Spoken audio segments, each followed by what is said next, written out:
And welcome back to the ATI Podcast. We are here for episode 118, and we have our special guest this week, Eli from Goodmourning. How are we doing, Eli? What's going on? I'm all right. How are you? I'm doing great. Eli, we thank you so much for doing the show. Talking a little bit before we started recording this evening and telling you how I came across your band. It was kind of a funny happenstance. You guys were on a recommended playlist for me. I was driving late home at night post Black Flag show, and I was like, man, I got to check out the rest of what these guys have got going on. So stumbled upon the fragments of the Still EP. I started it from start to finish, listened to the whole thing, no skips. Probably looped over 2 or 3 times on my way home because I had a bit of a drive from the concert. And I was like, man, I need to hit these dudes up. And as soon as I got home, sent you guys a message and was interested in getting you guys on the show. So happy to have you finally. Oh, I mean, yeah, dude, we're honored. Us after a Black Flag show's crazy, man.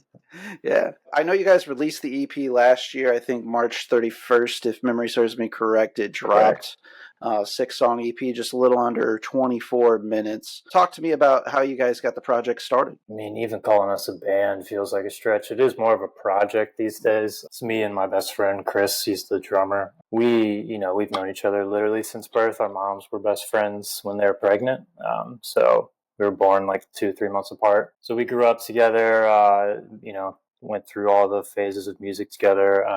Specifically this project, we put out a demo in like 2021, 22-ish. That was like pretty rough, but was like the start of this project specifically. And then, we lived together for a couple years. And during that time, we're like, all right, let's make this project a little more real, a little more tangible.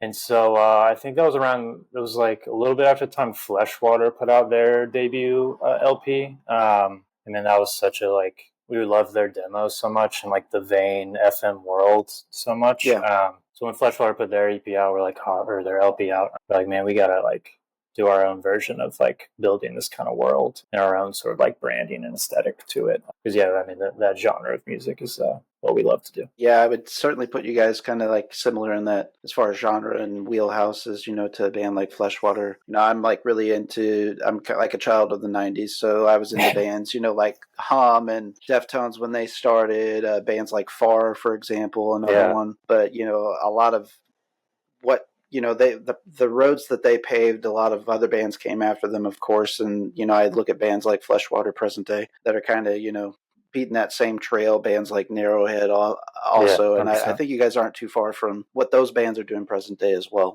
We're trying. It's all us. The whole, from the artwork to the productions and all that, we try to keep it in-house as much as we can.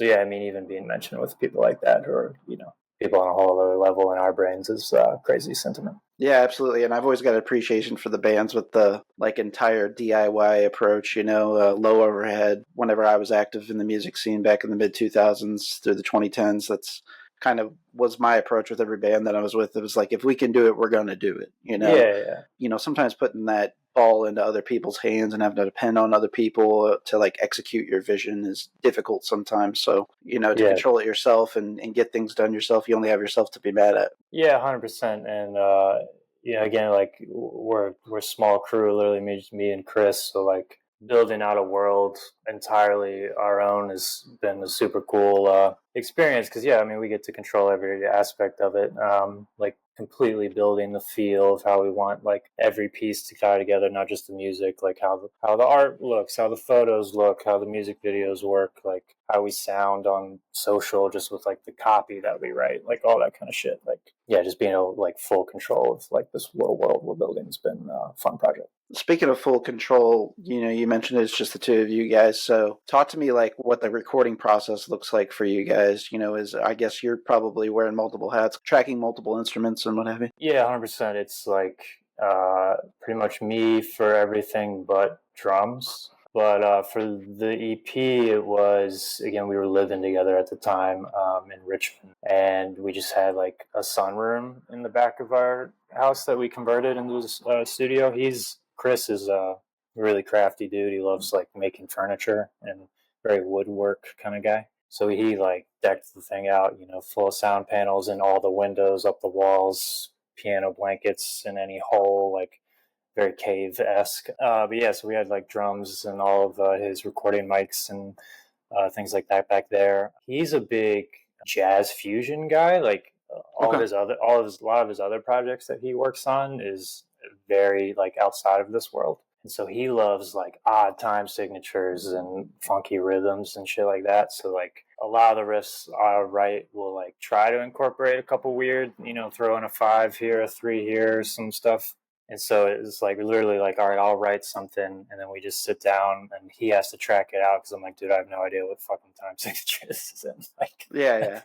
You got to tell me. So then he'll like, get the click track bounced out, and then it's pretty much in my world from there. So then I'll lay down the guitars and bass, and then worry about fine tuning and all that stuff later, obviously. But then he'll throw it on his, and then we try to do it as much as we can all at once. Again, just trying to have so much control over the sound that we can. So like, right. You move a mic 2 inches, like it's gonna sound slightly different. So like we try our best to like, all right, I'll do, let's get all the songwriting done, and then I'll lay everything down, and then like in a weekend we'll try to crank out drums just so that we have the most control over that part. But yeah, that's usually the process. It's just like, I'll write something, he'll do the click track, and then I'll lay it down, and then we'll just kind of bounce it back and forth. I think one thing that kind of attracted me to your guys' band, Goodmourning, of course, is the production element of it. There was a rawness there that I know kind of took me back to a time and place, because a lot of even some of the artists that I mentioned, even in the 90s, like some of their early albums, were kind of a little bit more raw. And, it tapped into like a more visceral sense of the music. And I think that's something that popped out to me right away with you guys. Is, everything's so polished nowadays, or people are running directly into interfaces, or, sounds more authentic, the performances do, I feel like, in the music overall. It really adds to your guys' atmosphere. Oh, well, thank you. Yeah, I mean, again, it's sort of like lean into, like, if you don't have access to all the big time stuff that you need nowadays to make records sound as big as they can, like, you must have to lean into it. Whether you're like filming a sketch comedy or writing an EP or whatever, like if you lean into like the quote unquote shittiness of it, it almost like adds to it in a way, versus like trying to be something that you can't quite attain just because of the limitations of what you have at hand. Sure. I don't call myself an audio engineer or producer by any means. Like I know more than your average person probably, but like, I just do what we can to make it sound as good as possible. That's sort of our ethos in that. And don't try to like nag yourself for like, I'm not going to get a Will Putney mix, like I'm not Will Putney. And I don't have his gear or like knowledge or anything like that. So just owning it as much as you can. And like, of course, for all of the next projects, we want it to sound better than the last one. Like that's always the goal. But like, again, just like knowing that the limitations you have is okay, and you can still make it sound good enough to where people are enjoying it. Yeah, absolutely. And I think kind of a part of what you guys do well too is you kind of not only know the sound that you guys are going for, and there's a consistency there, but also like the aesthetic that you guys are going for. Because I've looked at your videos that you have online as well, and I would assume you guys did that in house, or very minimal help. Yeah. So I thought the production came off very well, having assumed and now know that, regardless of that, because you guys have an expectation for yourselves, I would presume, and know what you are going for specifically. Yeah, for sure, man. In the professional world, I'm a writer at an advertising agency. So like I live in the world of branding like 24/7. That is like quite literally my job. So being able to, take from that part of my life and like actually apply it to a project like this is super cool. Cause like, there's a moment when it clicks in your brain where you're like, everything's a brand. Like, you yourself are a brand. This podcast is a brand. A band is a brand. Like, and just realizing like you have to sort of create an ecosystem of how each piece of your brand functions with each other. So like keeping it as tied together under a theme as much as possible just makes everything feel so much more professional and thought out. Sure.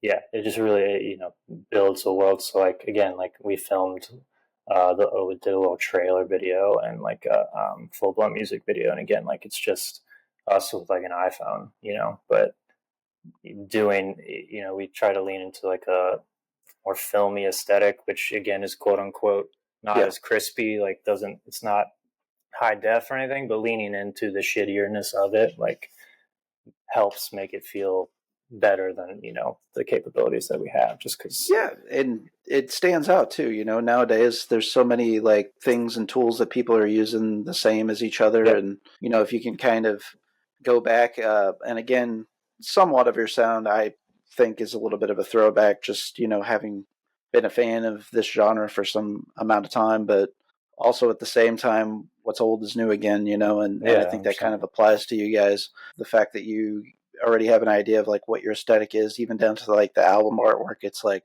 a lot of your guys' imagery and stuff is like black and white or grayscale. Again, there's a consistency there at all facets of your guys' game, and like I appreciate it. Like that's something that people can be bands for years and never tap into or have a singular focus towards. Yeah, no, I mean it means a lot that you notice that, because again, we take like great pride in trying to do that. Like on the project we're currently working on, like trying to keep it in that world, but a little different. It's like an evolution of it, but it's still like under the label that is Goodmourning that we've started with this EP. And yeah, like just to comment on what you just said, like throwback to a lot of the bands we were talking about earlier. Just this genre of like heavier leaning shoegaze is having such a moment right now. Yeah, that it's super cool to like feel like you're somewhat in it, at least because like bands like Fleshwater talking about Narrowhead, Split Chain, like they're just having such a huge popularity boom at this point in time, which is cool to somewhat be a part of that conversation. For sure. And if any of our listeners haven't had the chance, obviously, yet to check out Goodmourning, we're going to have some songs you guys would have already heard in the open if you're listening to this episode. But at the close of the show, we'll have a full-length version of one of their songs. But some relatability I can make, too, to some former guests that we've had. Slide from Philly, that's a band that I feel like that these guys would pair nicely with or play a show with, and that bill would go off nicely. Or Still from St. Louis, one of our St. Louis bands on Sunday Drive Records. They are also another band that I feel like would pair nicely with these guys. So if you guys liked those episodes and what music those guys had to bring to the table, I think that you guys are going to enjoy Goodmourning as well. Yeah, all those bands are sick. And another thing I wanted to ask you about is you kind of mentioned, some music that you guys are working on and kind of advancing yourself as musicians in general. Like, what can we expect? Like, what's going to be so much different than what you already have, and what's in the pipeline? Yeah, we're working on another EP right now. It'll be similar length, 5 or 6 currently at the moment. We're trying to get that out this year. It's taking a little longer just because I currently live in LA because of my job. So we're doing it fully virtual this time. Oh, wow. Yeah, so, but my favorite basement record, Color Me in Kindness, I heard was done virtually. So holding that. There you go. Holding that hope that this one can turn out even better than our last one. But yeah, just trying to make the sound, keep it similar. A lot of bands through the years will like drastically change their sound, which I don't think that's something we'll ever do. Sure. I mean, we definitely have interest in other kinds of music, but I think that'll just be a fully separate project if that day ever comes. Same world, just, using different references. Like this last one, again, like I said, like that Fleshwater LP that came out was such a big, like, using that as like a reference point to the sound that we were making. Obviously, adding our own little twist to it, but like that was the, like, how can we be near this world? So yeah, just using some different references of things we're enjoying right now, and adding that to the production mix. And then just from a songwriting standpoint, I think I'm a big like hardcore. I was a hardcore kid growing up, so like Sure. I like to throw in things from that world as much as possible. Like I can't scream or do anything like that, but like throw in like a panic chord breakdown or something like that is Sure. always something I'm looking to do. But I think too, like even like simplifying our songwriting a little bit has been somewhat of the goal. Like I said, Chris is a jazz fusion guy, so like we'll throw in some weird stuff every now and then. But I think going forward, maybe simplifying just a little bit. I think that could be something interesting to do for us. But I mean, there's definitely some weird riffs in there still. But That's awesome. Yeah, one thing I want to highlight that you guys do well is too, and it's on full display with your last EP, of course, Fragments of the Still, is that there are those moments that you're throwing in like the same riff, but comes back nastier or slower, or you're throwing in some of that. There's a little bit of a breakdowns, and then there's, 3/4 of the way through a song, you guys are doing an odd meter, a couple phrasings there, and transitioning into maybe the next song or next part of the song. So there is like a lot of, we'll say, tricks, to put it simply, that is used in hardcore that is evident on what you guys are doing as well. Yeah. I mean, again, like before this project started, like all the riffs I was writing were like hardcore ripoffs of like incendiary riffs and like Vane stuff. Even I'm not even as good a guitarist as those dudes are, but like that was like the world that I was living in at the time. Yeah. And again, just like when we were starting this project, like acknowledging the limitations of like, all right, Chris isn't a hardcore drummer and I can't scream, so like we can't really do that. But like we love shoegaze and we love heavy stuff, so how can we like marry those kinds of worlds together? Sure. And there are a bunch of bands obviously doing it. So it's Definitely. not like this is an unprecedented thing, but like, yeah, I mean, I'm selfishly always like, all right, how can we throw in like a Knocked Loose-esque, like disgusting halftime, Yeah. dissonant as hell, like riff in there sometimes. So yeah, that's always like the thing in the back of my brain of like, we got to throw in a few of these like mosh killing kind of riffs. Definitely. It's kind of funny is I'd gotten into Loathe a few years ago. They just toured with Knock Loose. Yeah. So they had a St. Louis stop, and I went out and saw them. It was quite the odd bill because there was quite the mixture of bands. Like, I'd say the most similar bands on that tour package would probably be Speed and Knock Loose, because they're your two hardcore bands. Right. But then they had like Show Me the Body, and then Loathe as well. Funny enough, of all the bands that played, they had to shut down the show for like 20 to 30 minutes because somebody got knocked out during the Lowe's set. During Lowe's, not during Knocked Loose. Yeah, not during Knocked Loose, not during Speed. It was during Lowe's set that somebody, slipped on the pavement, whacked their head on the pavement in the pit, and they had to shut things down temporarily. So, yeah, well, I mean, I think the potential reasoning even maybe for that is like it's just so much easier to build tension in a song when it's not consistently beat the shit out of yourself. I mean, Knocked Loose is obviously at the top of the game of doing this now, but like when the contrast is so wild, like it can just make you want to knock somebody out, literally, just from the tension snap in it. So I could see how that could theoretically happen. Yeah, Lowe's one of those bands too. I think it took them a while to kind of find exactly what they wanted to do.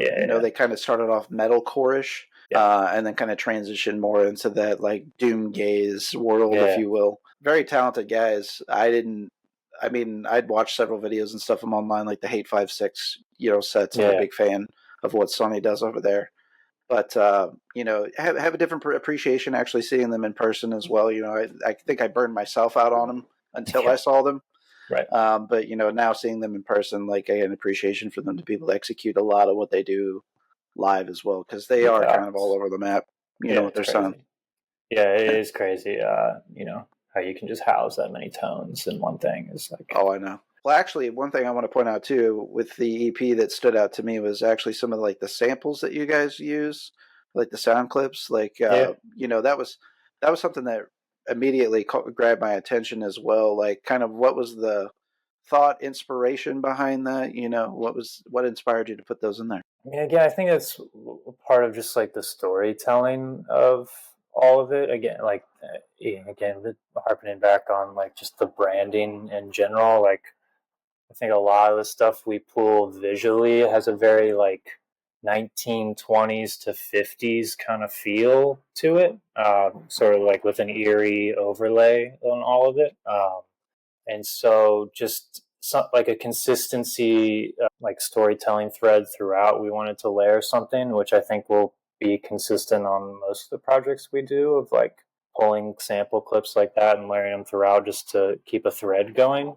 But yeah, that was pulled from it's like a 1920s live radio broadcast orchestra thing, that we stumbled upon, that we just chopped up and layered throughout. And just a lot of the clips that we pulled just sort of had like themes of whatever the song we were using it on for. Sure. Especially the opening track. Like as soon as that was like, I heard that phrase and I was like, oh, this song's called The Dawn. Like that's just what this is going to be. Sure. And it was just, again, another cool like tension building kind of thing of like sort of soft, very like jazzy piano kind of thing with like crackly radio voice over top, and then smack with a sort of slow grungy shoegazy riff immediately after that. That was just a thing that we sort of stumbled upon doing, and then I think that'll be a consistent like Goodmourning type of thing to do.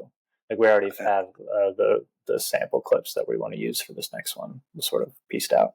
Again, another thing I feel like that kind of sets you guys apart, makes you guys stand out, and it also kind of borrows from that school of thought. I know various genres have done it over the years in various ways, but certainly it was something that stood out to me in my musical fandom and just the things that I listened to over the years, like, late 90s into 2000s, like a lot of hardcore. There was a lot of, sound clips and sound bites and songs, or metalcore. So, I think it kind of borrows from that school of thought once again. Again, you guys are kind of using like a lot of practical ideas used behind like DIY punk type stuff, applying it to NUGAZE, Grungegaze, whatever you want to call it. DOOMGAZE is kind of what you guys are doing. Yeah, 100%. I mean, again, like Knocked Loose is really good at it, especially live, like layering their samples throughout. They've done it on so many projects, like Dead Ringer from Laugh Tracks, like transitions into that like most like country-esque song at the end there, and then obviously on their EP they layer in like the radio kind of thing. Yeah, they're great at that. That was definitely some like subconscious inspiration of like, we did it, and then I looked back at like all the shit that they do. I'm like, oh, that's probably where that spawned from. What would you say that kind of like inspires you to like sit down and write music for this project in particular? Do you set aside particular times? Maybe you get an idea and you sit down and you start fleshing it out. Like, kind of, how do you bank riffs? What's the creative process look like for you? It's very on and off. Again, like the job that I do is sort of creatively taxing, like coming up with concepts and scripts and campaign ideas all day. I have a bunch of different sort of creative hobbies. Like this painting behind you was a project my girlfriend and I did, and I do other paintings as well. And That's awesome. I write for a living, and then I make music too. So it's kind of just like, whenever I'm feeling burnt out on one of them, I'll jump to the other one just to feel refreshed on something.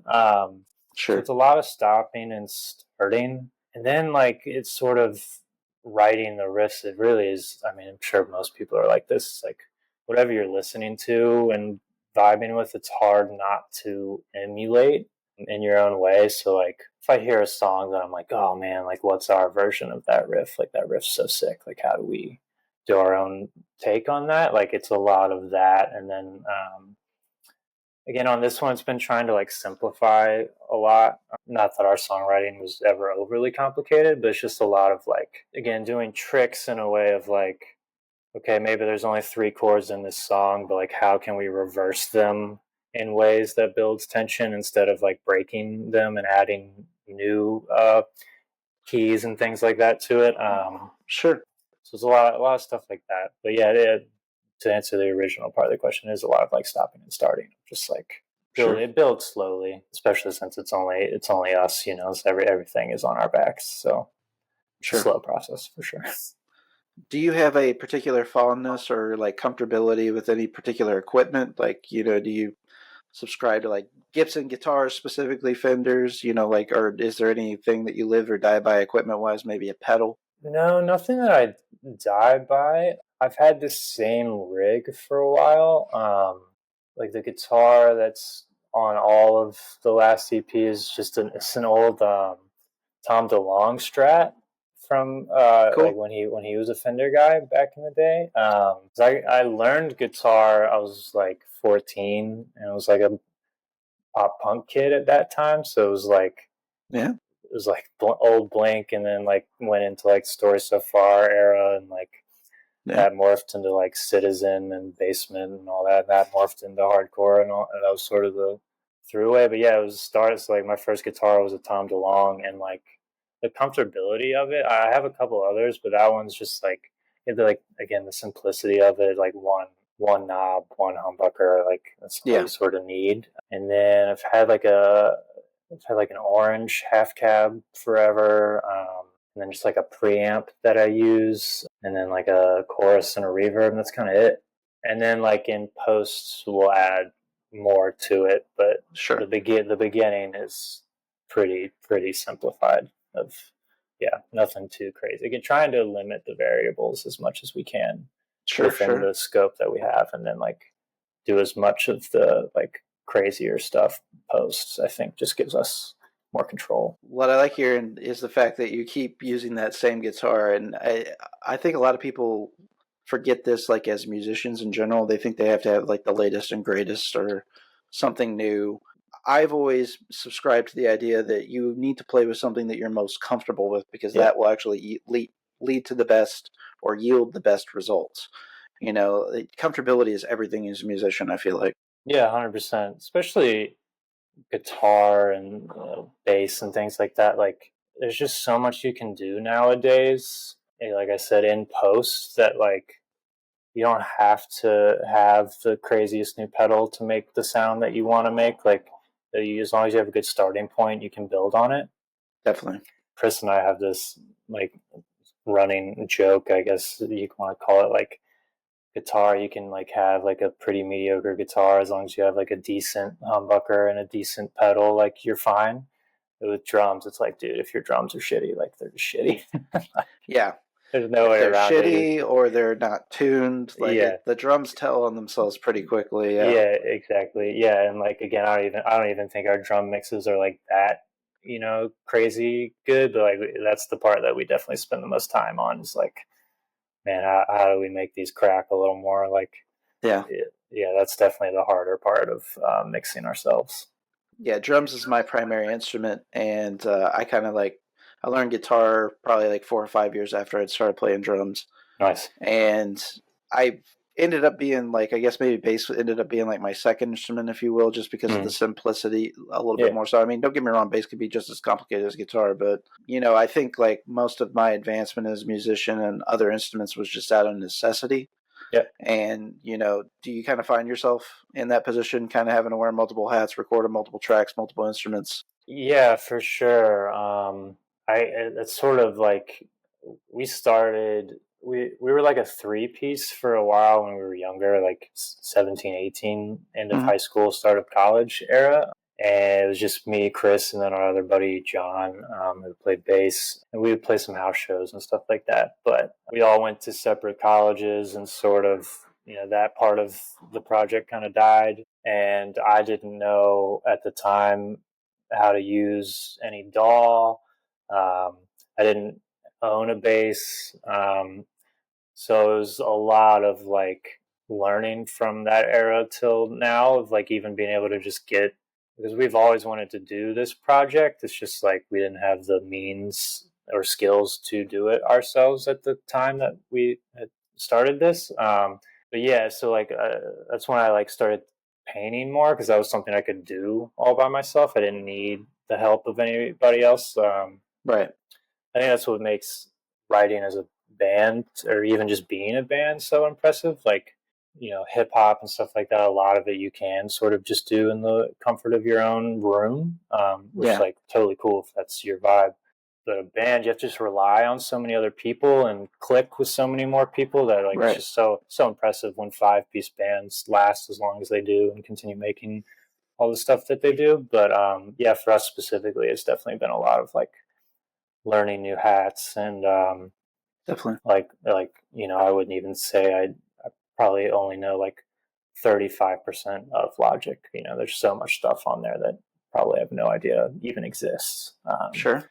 So yeah, each project we're learning more and figuring out what kind of technology is within our means of getting and like how to make it better. Like there's so many like STL Tones puts out so many sick things. Definitely. Get Good Drums has so many good samples that we could start layering in more on top of the real drums, stuff like that we could definitely like start using more. You had mentioned you guys all went to different colleges. Were you and Chris still yet physically close enough to each other? That's why you guys kind of stuck together and kept making music, or? I mean, again, he and I, like, we're like brothers. Like, literally, I know so many people say that, but like, literally from birth, we knew each other. And we just have so many similar interests. It's pretty crazy. Like, not a lot of people stay like true friends with their childhood friends. You kind of grow into your own things, but we like just have so many similar interests and similar personalities that we're kind of like, it's kind of the classic, like if I don't see him for 2 years, but I saw him tomorrow, like we would just pick up where we left off kind of thing. Yeah. So yeah, I mean, I was in Charleston, South Carolina at the time, and he was in Norfolk, Virginia. So it's probably like 6 hour difference. So like not crazy, but we would see each other often, like during breaks and stuff, and would visit. But yeah, no, I mean, we're tight. So like, we'll be friends till the day we're not here anymore. Yeah, I'm fortunate enough to have a couple friends like that, but not. You got me beat from birth. Yeah, that's a pretty difficult task. That is not even our own doing. So thanks, Mom. Yeah, right.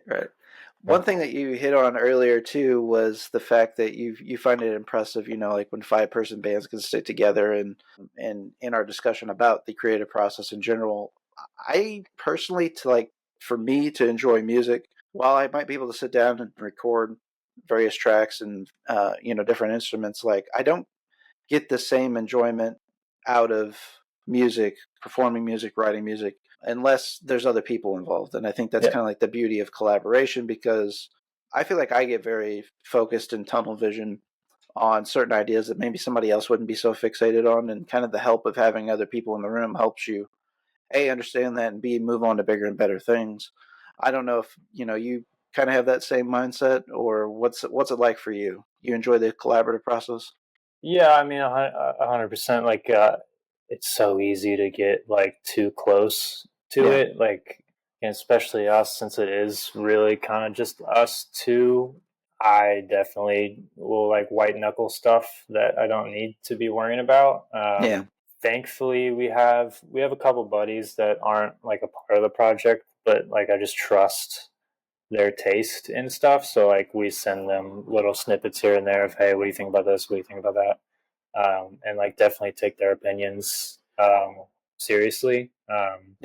Which is super helpful. Especially like since like Chris is strictly a drummer, so like writing riffs bounce, like he'll say whether he likes something or not, but won't always have like a suggestion on how to make something better or tweak it. So like having a couple buddies that do play guitar that I really trust has been really helpful. And then on the production end of it, one of my other old college roommates, he's worked on a bunch of productions for like big time hip hop artists these days, like Earth Gang and stuff, which is crazy to say out loud for him. So shout out him.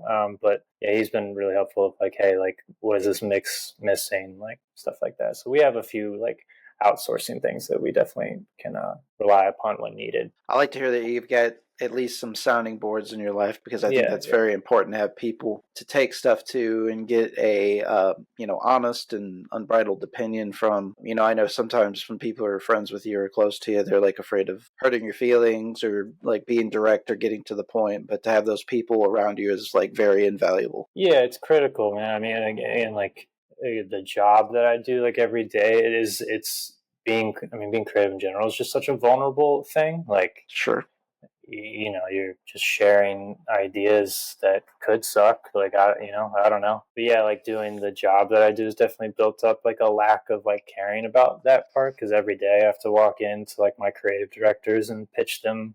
Like, I like to do a lot of like comedy stuff for my job. So like, I don't know, is this funny? Like, it might not be, so like if it falls flat, whatever, all right, kill that one, Right. move on to the next. So like living in that world's definitely like gotten rid of a lot of that. Yeah. Sort of a fear of like failure. Yeah. Like, you can't be scared of sucking. Like, you're gonna write something that's not great every now and then. It just like it happens. Sure. Like, Sure. yeah, you just got to move on. Yeah. Yeah. I don't know how you do it, man. I'd probably like, because my humor gets very dark.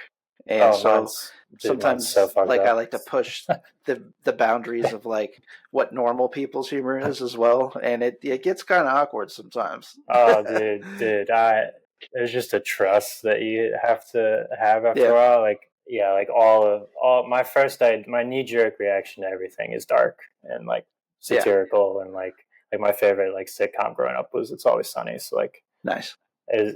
So like all of our references are always way too far, but it's not our job currently to not go there. So I let other people reel me back if needed. I hear you. Yeah, I was. I grew up in the big, like my late teenage, early 20 years was the Tim and Eric boom and YouTube boom and everything. So like I like to sometimes pick people out and be like, maybe like reenact something from that, or even throw out like somebody will spaghetti like that character specifically from that skit, to see like read the room and see who else knows about this. It's very obscure takes. It's good. It is a good test. Yeah. To feel people out on. Yeah. That's sometimes when I'm interviewing bands too, I love to occasionally get on like the new metal discussion, because I think people like certainly like my age that new metal grew up in the new metal boom, and older try to look back on it and look down at it, and I'm just like, even if you don't like it today, you still have to appreciate what it was at the time, what it meant at the time, the cultural phenomenon that it was, the fact that it still today holds resonance with people and inspires so many of these bands that we're into now.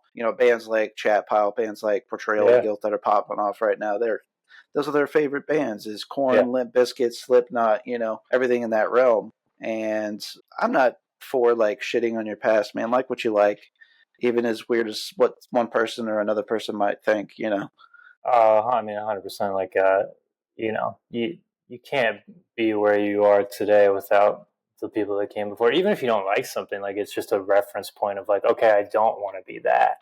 Yeah. So like, it's always useful whether you like it or not. Another thing that has kind of like plagued the music community, particularly I've seen a lot in hardcore lately, is like the gatekeeping, and how maybe like a newer artist, just because they might be marginally different than what's come in the past, there's got to be like a whole pocket of shit talking community or shit posting community. We've talked about Knock Loose a couple times here. It seems like they're very divisive for whatever reason, for like, again, close to like my age and older. Typically it's usually those people that have the bad take on Knock Loose.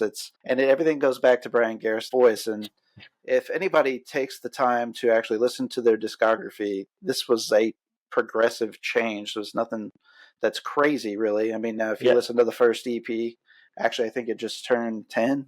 It was either today or yesterday. You listen to that, and now you listen to the most recent album that just came out. Of course, his voice does not sound the same, but if you listen to it progressively, this isn't a huge shock. Secondly, all you have to do is listen to one interview with Brian Garrett's to understand this subject and his take on it. And the fact is, they intentionally shifted things that way because there's a lot of bands popping off with them musically that sounded like them at that time. And they said, how can we be different? And Brian said, well, I can start pushing my voice in this direction, essentially. Yeah. That's to make a point to get back to you guys. And that is that, you have to find a way to make yourself different than everybody else. And even if it's not for you at the end of the day, you as a listener, that is the empirical you, it could be for somebody else. It could be speaking to somebody else, and I'm not about like, there's definitely things I don't like, but I just don't find the benefit of, publicly shitting on stuff. Invest your time in positive things, invest your time in things that you like, and promote that. The Knock Loose thing is so crazy to me. I mean, they've always been kind of divisive. There was always like the metalcore versus hardcore argument, which like at the end of the day, who cares? Right. And then now, of course, like they're like shattering the ceiling of what we thought was possible for a band that sounds like them without I ever agree. having like 100%. compromised on being Absolutely. heavy. Like they're heavier than they've ever been. Absolutely. And people are whining and crying about, well, they're playing, sold out shows and they had Poppy on a track and like all this shit of like, oh, they're selling out. It's like, can we not just appreciate the fact that like this kind of music has somehow quote unquote made it like Yep. somewhat mainstream? That's insane. Like just applaud the fact that they did that. Like I don't even know how that's possible. There's so many things to appreciate with that whole thing, and I've had some discussions with friends recently too, because again, all of the similar generation, but we have friends that are younger, 10 plus years younger than us as well. And just objectively looking at Knock Loose, what have they done, especially with this last album? They had a goddamn Target exclusive print. And I personally went to our own Target in South County, St. Louis to see. I'm just curious. They had an actual spot on the shelf, and it was sold out in less than 24 hours. I literally came the very next morning when Target opened, and the spot was there. It was sold out. It was empty. And I was like, I can't believe this. I can't believe I'm seeing this. This is.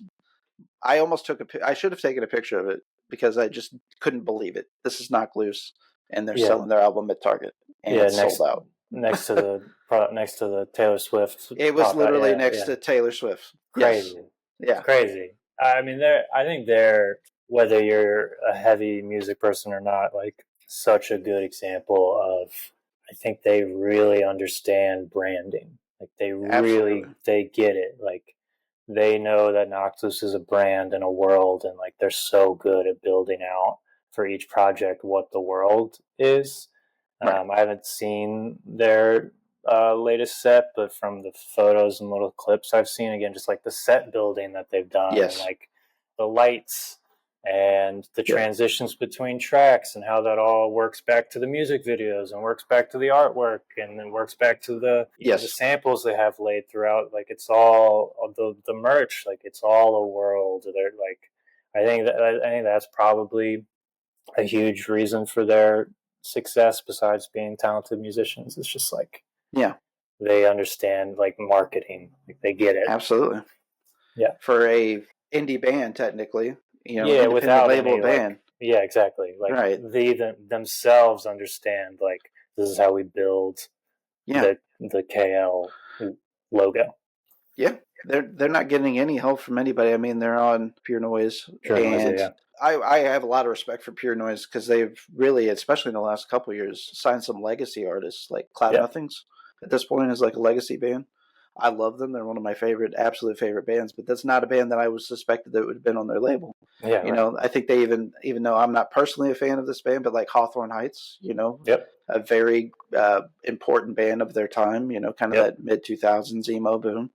So it's kind of cool to see the diversity that they have as a label. But I would say that Knock Loose is probably, well, not even probably at this point, it's fact, is their most popular band. Yeah, and for sure. Out of curiosity with some friends, we were having a discussion too. It was like, we're trying to determine like who is their top sales, as bands. Look over this roster. It'd be hard to tell now. Probably is a little deceptive too, with some of those more recent legacy acts that they've added. But, Knock Loose is certainly number one by a country mile, though, I'm sure, compared to two.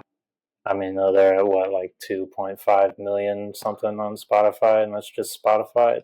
What are some other artists, would you say, Eli, that are very important to you just as a musician, inspire you as a songwriter, or maybe it's just bands overall? Yeah, I mean, we've mentioned a couple, like again, like that Fleshwater LP again was just really big for us at the time when it came out. I mean, like I've said, like there was during like the more formative years of life, like I was so into the scene that was like Citizen and Balance and Composure and Basement and Title Fight and like that era of that scene when Citizen was doing like youth and more grungy stuff. That was such a huge development in just the way that I approached like playing guitar. It was just a much like darker a turn. And then, I mean, not even like heavier stuff. Like recently, I've been listening to a lot of like Dope Lemon, if you know that guy. who again just has such a DIY sound to him and is like so great with his own aesthetic and how he's built his world. I mean, he's not a small artist by any means these days, but yeah, anything that I think what I'm attracted to most besides heavier leaning stuff is just like people that understand how to build worlds within their underneath their band name. Like it's just more interesting from a storytelling standpoint of like being able to dive into a world fully and as a listener. Yeah. Sure. Yeah, I find myself attracted to a lot of, I mean, you think about it, it's kind of like psychology 101 as a band to help break through. What's an early band that we can say that knew what look that they were going for, tapped into it, leaned into it, and the whole culture was created from it? You could say a band like Kiss, for example, or shortly thereafter, or right behind them was Misfits, in the punk world, punk and hardcore world. So there are bands that over the years that have kind of tapped into that, whether it's from an aesthetic standpoint, whether it's a nuance in how they write their music, or themes or tropes that they start to incorporate into their own music. There's just so many facets that you can always subscribe to as a band. Think outside the box, be DIY, have a personality, set yourself apart from the pack. Yeah, for sure. And like it's just fun afterwards. So once you like start it, like so many like layerings of like Easter eggs or callbacks to previous things, like it just really opens up the world by almost giving it structure. Like you have a jumping off point and then you can build out from there. Because it can be like an overwhelming, like the idea of building something from scratch is so overwhelming. So once you've sort of started it, it's like does kind of give you these rails that you can like live within and just helps you keep progressing along. At least that's how we've found it to be. Man, I'm like such a scatterbrain. Like even when it comes to like my wife's birthday or like special events, I got to pick a theme. So I like literally stay within the boundaries, because otherwise it's like all this random shit and it's the money starts piling up. Like I don't realize how much I've spent, but I'll be like David Bowie theme this year or whatever, I'll try to pick something out. Or like she had a skate theme one year. Yeah. So like it kind of kept me in the boundaries and kept me focused, So I kind of feel again, approach back to music, you have to kind of identify kind of what you're going for overall sound wise. It's not to say you can't write whatever the hell you want and try and make it work, but it's that, finding that launching off point I typically find to be the most difficult. I don't know about you, but from there things just start, it's kind of like momentum rolling down the hill, like the avalanche gaining speed. It's like one idea leads to another thing, and at that point it's gangbusters.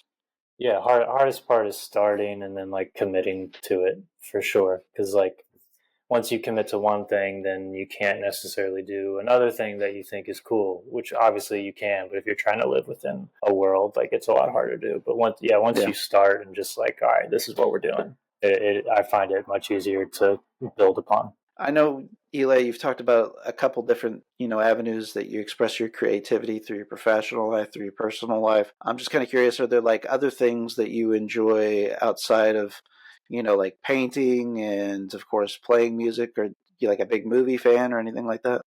Yeah, I mean, again, like it's sort of like a prerequisite for the job I do. You kind of have to be tapped into media that's going on, because again, like everything nowadays can be an ad. Like it's not just a 15-second commercial anymore. Like it's doing like, I mean, Liquid Death is the best example of this. Like absolutely, they're so good at. They just understand. I saw the guy that runs it. His name's Andy Pearson, who runs the creative over there. Someone like made a comment about them where they were like, "Oh, Liquid Death's not a beverage company; they're an advertising company." And he corrected them, being like, "No, we're an entertainment company." And I was just like, "Oh, this dude gets it." Like to cut through all the noise of all the shitty ads we see nowadays, like you just have to be entertaining. Like you got to make people forget that they're interacting with an ad, basically. Definitely. So like they're putting out like, I think they just launched a cartoon. Like they're actually making a cartoon, which is crazy. I don't think any other brand's really done that. But yeah, just to going back to the original question, yeah, it's just being like tapped into a lot of different things. Like watch a lot of stand up. Okay.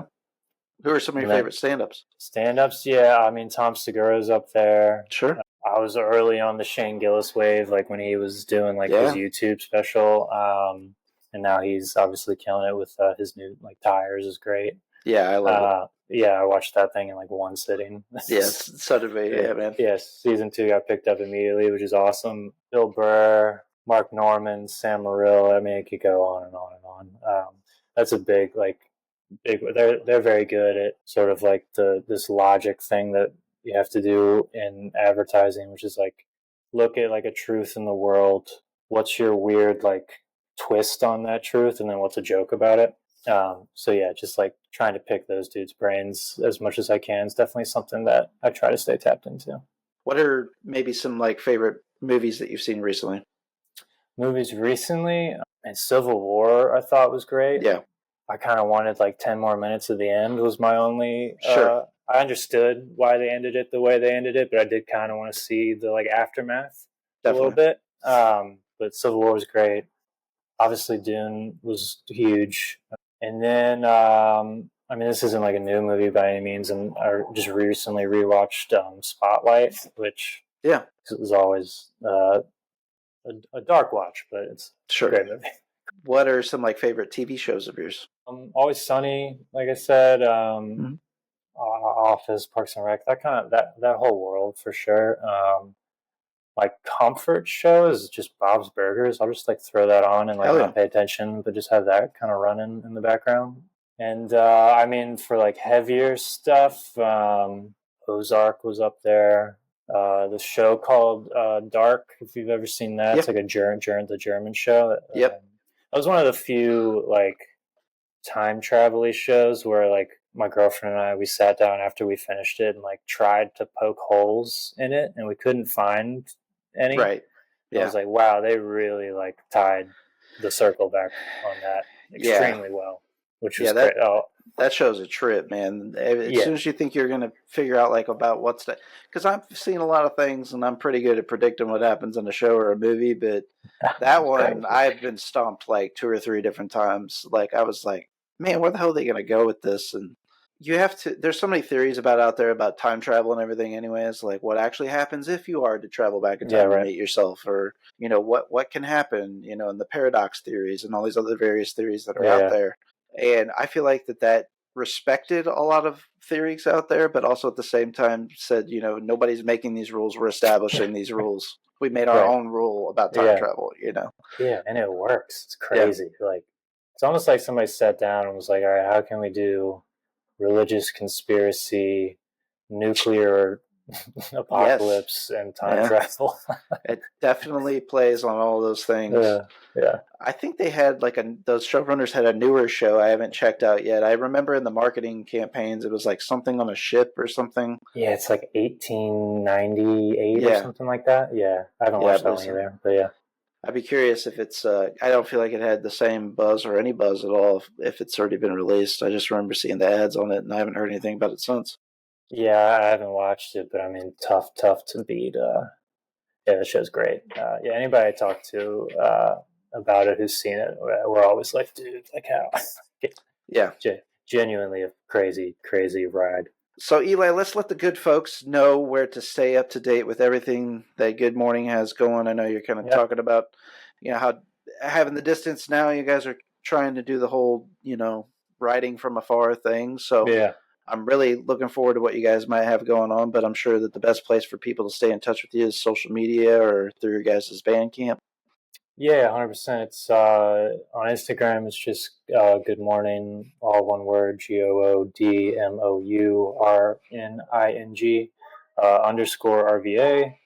I believe our Bandcamp is the same. That's where we will post any news. We'll have. I mean, the EP will be out this year for sure. So heck yeah, aiming for like September. That's the current target date, which definitely doable. Yeah, so stuff in the works. There'll be more stuff this year for sure. Absolutely, and as always with our guests, we're going to have their links in the episode details, so you guys be sure to check them out. For the quick jump, we're going to have some of those YouTube resources that are out there. We're going to have their Bandcamp link, and we're also going to have links for social media to stay in touch with Good Morning. Man, Eli, I really enjoy what I'm hearing. I'm looking forward to hearing what else you guys got going on. We thank you so much for coming on. Oh, thank you for having us again. I mean, we're just two dudes making music. It's crazy that anyone cares at all. So I mean, and the thing, what you do for even any DIY artist is super cool, man. It's something to admire for sure.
Hey there, this is Barrett from the ATI Podcast here to talk about what we have going on the ATI Podcast Network. First, we'll start with Waxing On with R and J. The format of Waxing On with R and J is audible selections made exclusively by our hosts and brothers, Rich Jackson and Jake Jackson. Waxing On with R and J is sure to tickle your inner eardrums with some of the most vile tones you've ever encountered, and conversely, ear candy with pop melodies, focusing on spotlighting underground and rising artists. Waxing On with R&J is another outlet of the ATI podcast community to bring awareness to many musicians' craft.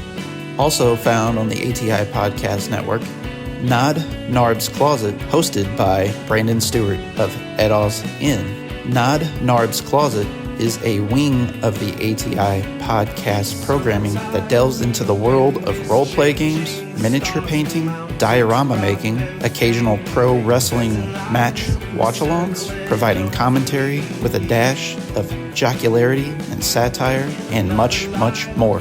Of course, leading the pack is the ATI Podcast. On the ATI Podcast, we episodically invite guests onto our show to spotlight their talents, whether that's musicians, filmmakers, artists, actors, businesses, even athletes. Nothing is off the table. The focus of the ATI Podcast and its collective creative arms, whether that's waxing on with R&J or Nard's Closet, is to bring awareness and focus to people's talents. Be sure to follow us across all traditional podcasting platforms, and for the full experience, subscribe to our YouTube channel. Just search the ATI Podcast. Stay safe out there.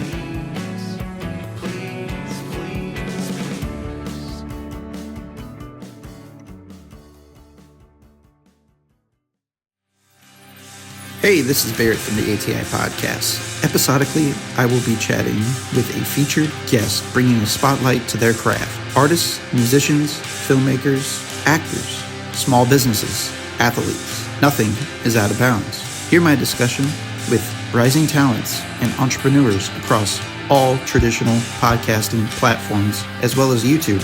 Like what you hear? Be sure to subscribe to the podcast channel of your choice, whether that's Spotify, Apple Podcasts, Amazon Music, and more.